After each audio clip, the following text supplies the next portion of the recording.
Bonjour et bienvenue dans ce nouveau vlog. Aujourd'hui je vais vous parler de comment organiser son voyage seul. En fait, organiser son voyage seul, ça va vous permettre de faire d'énormes économies. Quand on voit que les agences de voyage font payer comme 1000 € pour un voyage juste pour l'organiser, je peux vous dire que en quelques minutes, bon en quelques heures, il faut l'avouer, vous allez pouvoir gagner 1000 € en organisant vous-même votre voyage. Moi, c'est Natacha.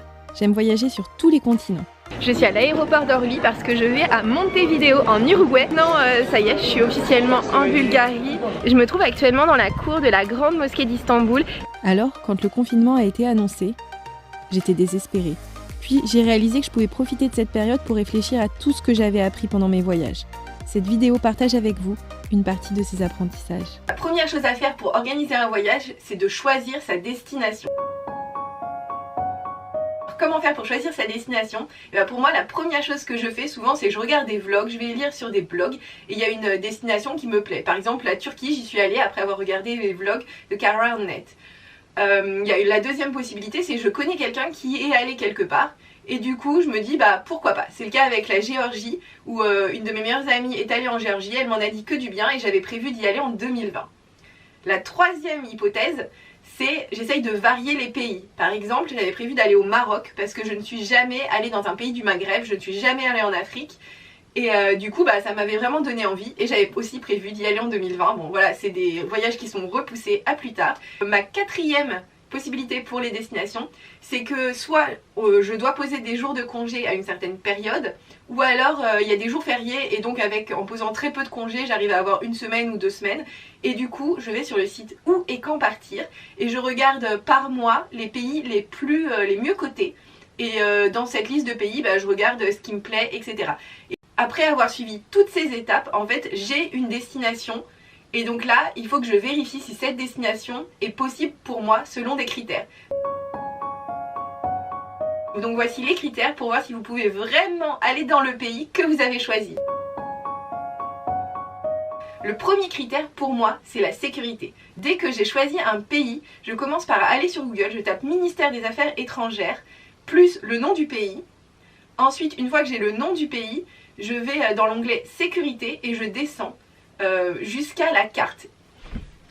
Sur la carte, chaque pays a sa couleur. La vigilance verte, c'est pour les pays où il n'y a aucun problème, c'est une vigilance normale et c'est souvent les pays de l'Union Européenne ou les pays comme les États-Unis ou le Canada.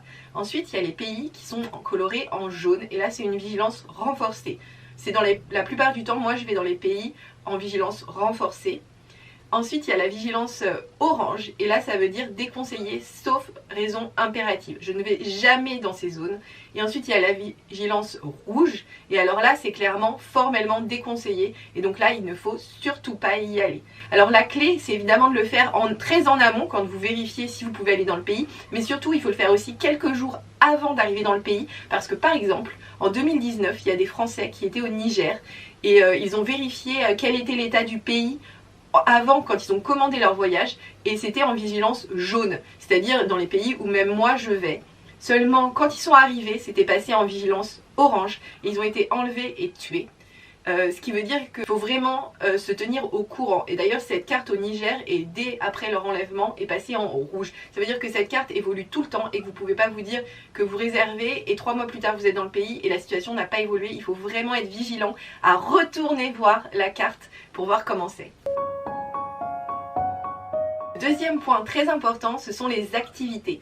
En fait, moi je suis pas vraiment difficile, c'est-à-dire que j'aime tout. J'aime la mer, la ville, la campagne, j'aime tout ce qui est historique, j'aime les activités nautiques, j'aime un peu tout et surtout je pense que tout pays mérite d'être visité.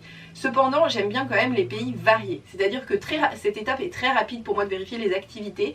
Je vais juste sur le site du Routard, je vais sur l'onglet incontournable et je regarde rapidement si c'est varié. Honnêtement, je n'ai jamais renoncé à aller dans un pays à cette étape, à l'exception d'une seule fois, en République Dominicaine, parce que clairement en République Dominicaine il n'y a que de la plage et moi je me voyais pas passer 2 semaines à la plage.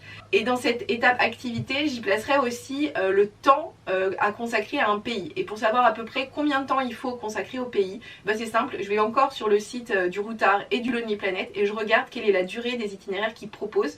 Et donc si c'est 2 semaines tout le temps et que moi j'ai qu'une semaine, clairement je ne vais pas y aller. Si c'est 3 semaines tout le temps, et que j'ai 2 semaines, je vais pas y aller non plus. Et inversement, il faut ni avoir trop de temps ni pas assez de temps, donc je vérifie si la durée des congés que j'ai prévu de prendre correspond à la durée des itinéraires proposés généralement. Les transports. Cette étape va peut-être vous étonner, mais je vérifie dès maintenant si les transports publics sont bons, car je ne voyage qu'en transport public et donc il me faut un très bon réseau. Et pour ça, je vais encore une fois sur le site du Lonely Planet et du Routard et je vérifie ce qu'ils pensent des transports. S'ils disent la voiture est impérative, et dans ces cas-là, je ne vais pas dans le pays. Ensuite, je vais vraiment vérifier de façon assez précise, c'est-à-dire que j'ai repéré 2-3 incontournables à l'étape précédente. Et je vais sur la compagnie de bus nationale ou alors sur la compagnie de ferry, etc. Et je vérifie s'il existe des trajets publics entre les 2 points que je souhaite voir. Et si je me rends compte que c'est impossible et qu'il n'y a vraiment pas moyen d'aller visiter ce pays en transport en public, j'abandonne le pays, j'abandonne les destinations et puis j'y retournerai quand j'aurai envie de louer une voiture ou de voyager en groupe organisé. Ce qui risque de ne jamais arriver. Le budget. Cette étape est très importante, c'est-à-dire que je vérifie que le budget que j'ai prévu d'allouer à ce voyage correspond au niveau de vie dans le pays. Donc pour cela, en fait, je vais d'abord sur le site Booking et je vérifie le prix des hôtels, ce qui peut être très cher parce que comme je voyage seule, forcément je ne partage pas le prix de ma chambre d'hôtel. Donc le montant des hôtels peut très vite exploser, donc c'est très important pour moi. Et je vérifie dans plusieurs situations, c'est-à-dire par exemple dans la capitale, à la campagne, et à la plage parce que souvent les prix peuvent vraiment varier, donc je vois si la moyenne de ces prix correspond à ce que je souhaite mettre. Ensuite, dans l'étape précédente au niveau des transports, j'ai aussi regardé le prix des transports en commun. Bon, souvent c'est vraiment pas cher donc c'est pas un problème, mais quand même ça compte au niveau du voyage. Et la troisième chose, c'est que je vais sur le site skyscanner.com qui permet de comparer des tonnes de billets d'avion et je vérifie quel est le prix du billet d'avion à la période où je souhaite partir. Le climat. Quoi de pire que de partir dans un pays et d'avoir de la pluie tout le temps parce que c'est la mauvaise saison? Quoi de pire que de partir et qu'il fasse 5 degrés alors que l'été il fait 25 degrés? Donc moi je vérifie toujours le climat, c'est hyper important et pour ça je vais sur le site ouetquandpartir.com. Je clique sur la fiche du pays où je désire aller et je vérifie si c'est bien dans un mois favorable. Je ne pars que pendant les mois favorables parce que je serai peut-être qu'une seule fois dans ma vie dans le pays et j'ai envie que les conditions soient optimales. La destination correspond à tous vos critères, qu'elle a passé toutes les épreuves les pires que vous lui avez concoctées, vous pouvez commencer à organiser un itinéraire. Et pour construire un itinéraire, la première étape à mon sens c'est de trouver les points d'intérêt. Alors pour ça j'ai 4 sources principales. J'ai d'abord le site incontournable du Routard, vous commencez à comprendre que j'aime beaucoup cette partie du site du Routard. La deuxième source pour moi c'est les itinéraires qui sont proposés gratuitement en ligne par le site du Routard et le site du Lonely Planet. Donc je repère également les points d'intérêt à ce moment-là. Il y a certains vlogs et les vlogs qui donnent beaucoup d'informations. Et enfin, il y a le site Evaneos qui propose des circuits touristiques. Et donc en fait je m'inspire tout simplement d'agences de voyage et quels sont les points principaux ou les points intéressants que les agences de voyage mettent dans leur circuit. Et comme ça, je peux les repérer moi-même. À chaque fois que j'ai repéré un point d'intérêt, en fait, je mets une petite étoile sur Google Maps. Ce qui fait qu'à la fin, j'ai une collection de petites étoiles et je sais partout où il est intéressant d'aller. La deuxième étape pour créer un itinéraire, c'est créer un ordre logique. En fait, une fois que j'ai mis toutes ces petites étoiles sur Google Maps, j'ai une carte avec plein d'étoiles et je peux repérer les points qui sont à proximité les uns des autres. Et là, à ce moment-là, je fais des groupes de points. S'il y a des points plus excentrés, je regarde ce qu'ils représentent, ce qu'il y avait à voir là et je vois si ça vaut le coup de faire tout le trajet pour y aller ou pas. Si j'estime que ça ne vaut pas le coup, et en fait j'enlève le point de la carte tout simplement. Ensuite, une fois que j'ai ces groupes de points, je vais repérer une ville à proximité des points et pour voir où je pourrais rester plusieurs nuits ou une nuit et faire plusieurs activités en partant de cet hôtel. Ensuite, je fais une liste avec le nom de toutes les villes que j'ai repérées qui étaient à proximité de points d'intérêt et à côté du nom de chaque ville, j'écris les activités à faire en partant de cette ville. Puis, je peux facilement estimer le temps dont j'aurai besoin dans chacune de ces villes. J'écris le nom de ces villes dans un ordre logique, de façon à ce que mon itinéraire se dessine assez facilement. Prévoir les transports. Une fois que vous avez votre liste, il faut que vous prévoyez les transports. C'est une étape assez facile, vous allez sur le site de la compagnie de bus et vous regardez entre chaque ville où vous avez prévu d'aller, comment, s'il y a des transports ou pas, quel est le trajet de bus possible, s'il y a un trajet en ferry, en train, etc. Et et aussi vous vérifiez de la ville où vous comptez aller comment faire pour aller dans le point d'intérêt. S'il faut que vous preniez un taxi, si vous prenez un taxi, combien ça va vous coûter, s'il y a des transports publics, s'il y a des collectivos, il y a tout un tas de moyens de transport. Et donc vous vérifiez en fait s'il est possible de faire l'itinéraire que vous avez prévu en transport en commun. Alors bien sûr, si vous prévoyez de louer une voiture, vous abandonnez l'idée et c'est encore plus facile pour vous.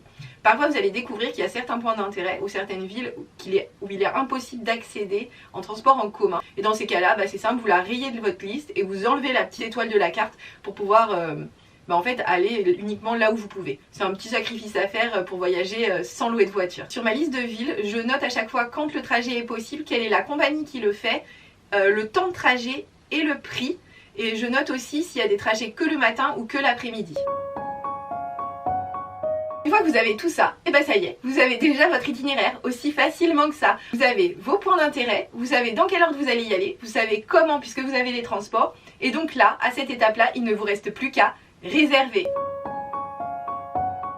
La première réservation, c'est la réservation la plus chère de votre séjour probablement, c'est le billet d'avion. Alors pour trouver le billet d'avion le moins cher, moi j'adore le site Skyscanner parce qu'elle permet de faire des recherches pas seulement avec le moins cher mais également avec le meilleur en termes de coût-temps. Et souvent moi je prends le billet le moins cher en termes de coût-temps. Et je fais très attention à certaines choses, c'est-à-dire que je fais très attention aux escales de nuit, parce qu'en fait dans une escale de nuit vous allez devoir payer un hôtel et également le transport pour aller de l'aéroport à l'hôtel. Donc parfois c'est beaucoup plus cher de faire une escale de nuit que de juste payer un billet d'avion un tout petit peu plus cher.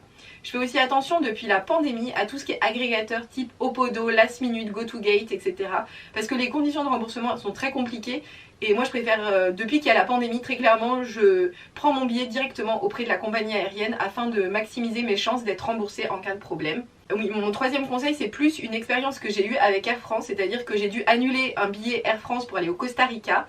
Et normalement j'étais éligible qu'à un avoir et miracle, ils m'ont remboursé en argent sur mon compte bancaire et ce sous même pas 3 jours. Donc voilà, donc j'ai une très bonne expérience avec Air France, autant que je vous en fasse part, comme ça si vous hésitez sur quelle compagnie, Air France ça a l'air hyper clean. Après j'imagine qu'en commentaire vous allez me dire que vous avez eu une mauvaise expérience, mais enfin en tout cas il est possible d'avoir une très bonne expérience. Donc voilà, donc vous avez donc à ce moment là acheté votre billet d'avion, il ne reste plus qu'à réserver les hôtels. Comment réserver vos hôtels? Alors pour ça déjà il faut déterminer combien de temps vous allez rester dans chaque endroit. Et pour ça c'est très simple parce que vous avez toujours votre liste et sur votre liste il y a le nom, le temps que vous devez consacrer à chaque ville avec les activités plus le temps de transport. Donc grâce à ça vous allez pouvoir déterminer combien de jours vous restez dans chaque ville et surtout dans quelle ville vous allez. Une fois que c'est comme ça, vous pouvez écrire en fonction des dates que vous avez prévues de votre séjour à côté le jour exact où vous comptez aller et le jour exact où vous comptez repartir. Et à partir de ce moment là c'est des données que vous pouvez rentrer évidemment sur Booking. Généralement moi je réserve toujours mes hôtels sur Booking et je prends toujours des hôtels notés au moins 9 sur 10 afin de m'y sentir bien, parce que si c'est noté 9 sur 10 c'est vraiment bien, en sachant que 8 ça commence à être acceptable et 7 souvent c'est vraiment la catastrophe. Et moi je ne prends jamais des hôtels notés 7, enfin parce que je m'y suis déjà sentie très très mal et j'ai eu des très mauvaises expériences dans les 7 et des très bonnes expériences dans les hôtels notés 9, donc à mon sens ça a vraiment un sens. Après ça, je suis moins difficile par contre sur certains critères. Par exemple, je partage très souvent ma salle de bain. J'essaye quand même de le faire moins de 50% du temps, parce que dans la mesure où je dois laver mes vêtements à la main, c'est quand même très pratique d'avoir une salle de bain dans sa chambre pour laver ses vêtements à la main. Donc généralement je partage mon hôtel seulement 50% du temps. Et ensuite au niveau de la localisation, j'essaye toujours de choisir mon hôtel en centre-ville. Et pour savoir quel est le centre-ville dans une ville, c'est très pratique. Je vais sur Google Maps et sur Google Maps il y a des parties en jaune qui sont surcolorées en jaune. Et dans ces parties-là surcolorées en jaune, en fait ça veut dire que c'est le centre-ville. C'est quand même très pratique d'être en centre-ville, c'est sympa, c'est animé et souvent il y a des restos. Sauf quand ils sont fermés. Mais ça, on en reparlera. Donc voilà. Je pense qu'on a fait le tour, c'est-à-dire que vous êtes parti de je ne sais pas quelle est ma destination à je suis en mesure de réserver mes hôtels. Je tiens à préciser que moi je ne réserve jamais mes bus à l'avance parce que généralement les bus il suffit d'aller à la gare routière avant, et souvent aussi tous les horaires des bus ne sont pas indiqués sur internet, donc souvent en allant à la gare routière on a des bonnes nouvelles et aussi on s'assure qu'il y a vraiment le bus qui va passer. Donc voilà, donc je ne réserve pas mes transports, ce qui veut dire que moi souvent je pars uniquement avec mes hôtels réservés, cette espèce de feuille où j'ai noté tout ce que je compte faire et mon billet d'avion et ça me suffit. C'est-à-dire que là, si vous suivez tout mon parcours, vous pouvez partir exactement dans les conditions dans lesquelles je pars. Voilà. Si vous avez d'autres conseils à donner aux voyageurs parce que vous avez une façon beaucoup plus perfectionnée de moi de partir, ce qui ne m'étonnerait pas, n'hésitez pas à le donner en commentaire. Dites-moi ce que vous avez aimé ou pas dans cette vidéo en commentaire aussi. En tout cas, si vous l'avez aimé, vous pouvez aussi la liker. Et pour ne pas manquer celle de la semaine prochaine, vous pouvez également vous abonner. Voilà, je crois que je dis beaucoup également ou pas. Voilà.